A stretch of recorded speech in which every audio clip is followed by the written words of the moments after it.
நான் வேகமாக கடந்து சொல்லுகிறேன். 4வதாக பார்க்கிறோம். 6வது வசனத்தை வாசிங்க. என் தேவனே, என் ஆத்துமா எனக்குள்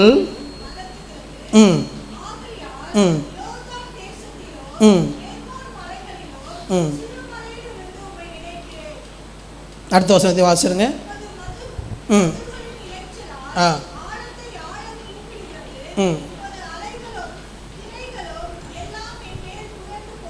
போதும். ஸோ அவனிடத்தில் பேசின பின்பு இப்பொழுது ஜெபிக்கிறான். இப்பொழுது அவனுடைய ஜெபம் நம்பிக்கையோடு இருக்கிறது, விசுவாசத்தோடு இருக்கிறது. ஏன்னா இப்போ அழுகையோடு அல்ல, தேவன் யார் என்பதை புரிந்து கொண்டு அவன் யார் என்பதையும் அறிந்து கொண்டு நம்பிக்கையோடு தேவனை பார்த்து ஜெபிக்கிறான். நம்பிக்கையோடு, என் தேவனே, என் ஆத்துமா எனக்குள் கலங்குகிறது, சிறுமலையிலும் எர்மோன் மலைகளிலும் உம்மை நினைக்கிறேன் என்று நம்பிக்கையோடு தேவனிடத்தில் ஜெபிக்கிறான்.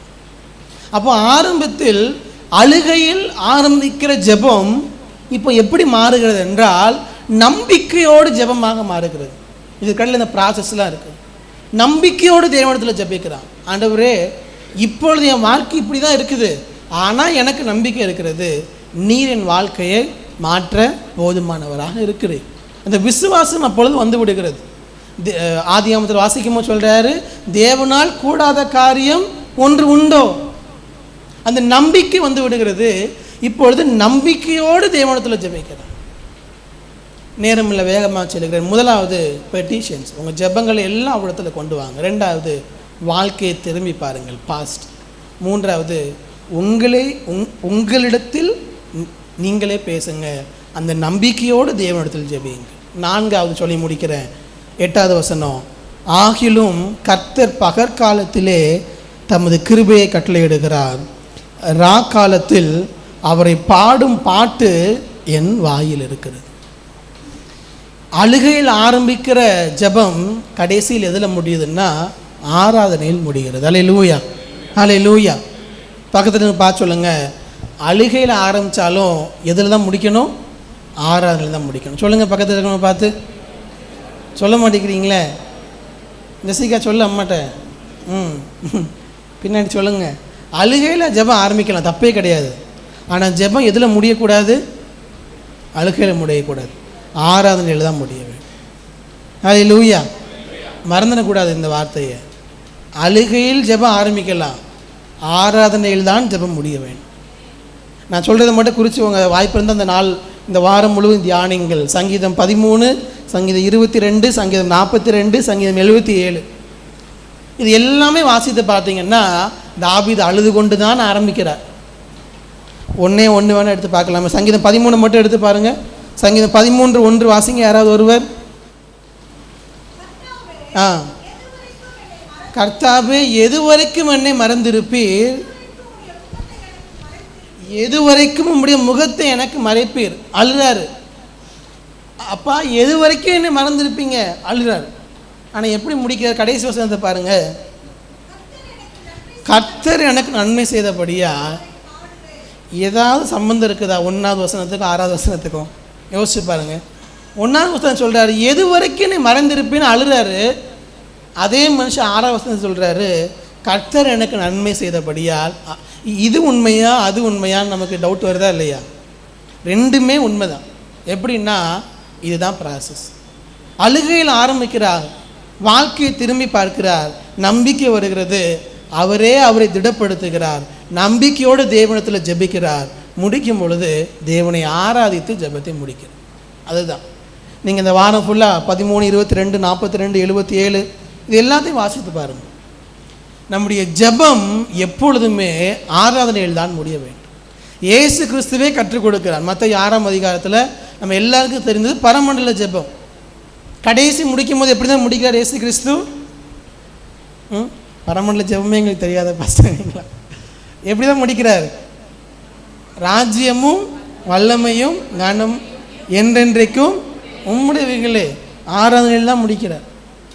அப்போ நம்முடைய ஜெபம் எப்பொழுதுமே எங்கே வந்து நிற்கணும்னா, பிரச்சனையில் ஆரம்பிக்கிற ஜெபம் பிரச்சனையிலேயே முடிஞ்சிடக்கூடாது. பிரச்சனையில் ஆரம்பிக்கிற ஜெபம் எங்கே வந்து முடியணும்னா அவர்கிட்ட வந்து முடியும், அவரை பார்ப்பதில் வந்து முடியும். இங்கே இவ்வளோ பெரிய பிரச்சனையை பார்த்து ஆரம்பிக்கிறோம், அழுகையில் ஆரம்பிக்கிறோம். அதில் ஆரம்பித்து ஜெபித்து முடிக்கும் பொழுது நம்ம கண்கள் இங்கே இருக்கக்கூடாது, பிரச்சனையில் இருக்கக்கூடாது.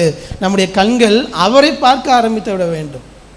கோலியாத்தையே பார்த்துட்டு இருந்தான்னா தாவீது கடைசி வரைக்கும் என்ன பண்ணியிருக்க முடியாது? உள்ளே வந்திருக்க முடியாது. எங்கே ஜெயிக்கிறது? உள்ளே வந்திருக்க முடியாது. தாவீது கோலியாத்தையும் பார்த்தார், அதே நேரத்தில் சிங்கத்தையும் பார்த்தேன், கரடியும் பார்த்தேன், அதையும் பார்த்தார். அதே நேரத்தில் நான் வரல, இஸ்ரவேல் நீ நிந்தித்த இஸ்ரவேலினுடைய தேவனாகிய கர்த்தருடைய நாமத்தினால் வருகிறேன் என்று அவனுடைய கண்கள் கோலியாத்தை பார்க்கவில்லை, தேவனை பார்த்து. இந்த காலை நேரத்தில் நம்முடைய ஜெபம் எப்பொழுது எங்கே முடியணும் அப்படின்னா, அவரை ஆராதிக்கிற ஆராதனையில் முடிய வேண்டும். இன்றைக்கி மாலையிலும் கதிரக்கு சித்தமாக அடுத்த வாரம் மாலையிலும் 1 மணி நேரம் நம்ம சபையில் ஜெபம் நடக்கிறது. இந்த வாரம் நமக்கு ப்ரைஸ் அண்ட் வொர்ஷிப்பாக தான் இருக்கும், துதி ஆராதனையாக தான் இருக்கும். அடுத்த வாரமும் முடிந்தால் துதி ஆராதனையாக இருக்கும். அதனால் எல்லோரும் நீங்கள் மறக்காமல் மாலை துதி ஆராதனை கலந்து கொள்ளுங்கள். நான் தான் நடத்துவேன். ஏன்னா நம்முடைய ஜெபம் அழுகையில் ஆரம்பிக்கலாம், ஆனால் முடியும் பொழுது ஆராதனையில் முடிய வேண்டும். ஏன்னா ஜெபிக்கும் பொழுது தேவன் தருகிற பலனை பெற்றுக்கொண்டு நம்பிக்கையோடு ஜெபித்து அவர் நடத்தி வந்த பாதைகளை திரும்பி பார்த்து விசுவாசத்தோடு ஜெபித்து ஆராதனையில் முடிய வேண்டும். 42 கடைசி வசனத்தை வாசிங்க. என் ஆத்துமாவே நீ ஏன் கலங்குகிறாய், ஏன் எனக்குள் தேங்குகிறாய்?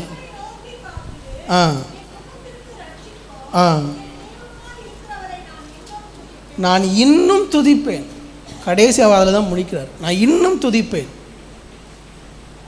எஸ், நம்ம எல்லாருடைய வாழ்க்கையிலும் தீர்க்கப்படாத பிரச்சனைகள் இருக்கிறது, எல்லாருடைய வாழ்க்கையிலும் இருக்கும். சந்திக்கப்படாத ஜெபங்கள் இருக்குது, பதில் பெறப்படாத ஜெபங்கள் இருக்குது. அதற்காக அழுகையிலே இருப்பதல்ல, அழுகையை ஆராதனையாக மாற்றுகிற இடம்தான் ஜெபம். அல்லேலூயா. அந்த இடத்திற்கு நாம் வர வேண்டும். தாவீதை போல அழுதவர்களும் கிடையாது, தாவீதை போல ஆராதித்தவர்களும் கிடையாது. அல்லேலூயா. காரணம், எல்லா அழுகையும் அவன் இங்கே தான் கொண்டு போனால், தேவ சமுத்திரத்தை கொண்டு போனால் எல்லாமே ஆராதனையாக மாறி. அதனால சொல்கிறாரு சங்கீதம் 34, கர்த்தரை நான் எக்காலத்திலும் ஸ்தோத்தரிப்பேன். அவர் துதி எப்போதும் அவருக்கு பிரச்சனையே இருந்துச்சு, எப்போதும் அழுது கொண்டு தான் இருந்தார். ஆனால் எதுவும் அவர் வாயில் இருந்துச்சா?